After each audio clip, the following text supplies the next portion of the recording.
দেখুন বন্ধুরা, আবারও নতুন একটি ছোট রান্নার ভিডিও নিয়ে চলে আসলাম। তো আমি কড়াই দিয়েছি, এখানে তেল দিয়ে দিয়েছি।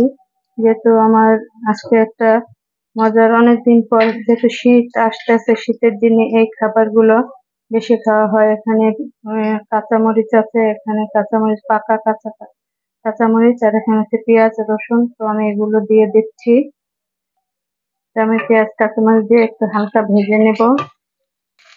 তো পেঁয়াজ ভাজা হয়ে গেছে, এখন আমি শাক দিয়ে দিচ্ছি। এখানে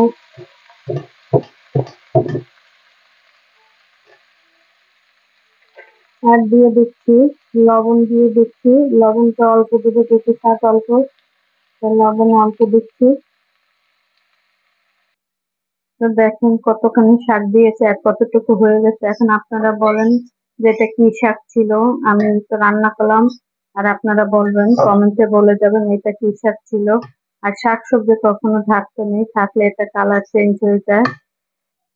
তো বন্ধুরা, এই হয়ে গেল আমার আজকে শাক ভাজি। দেখেন এক কড়াই শাক কতটুকু হয়ে গেছে। ভিডিওটি যদি ভালো লাগে লাইক কমেন্ট শেয়ার দিয়ে পাশে থাকবেন, অন্যকে দেখার সুযোগ করে দেবেন। আল্লাহ হাফেজ, সবাইকে জুম্মা মোবারক।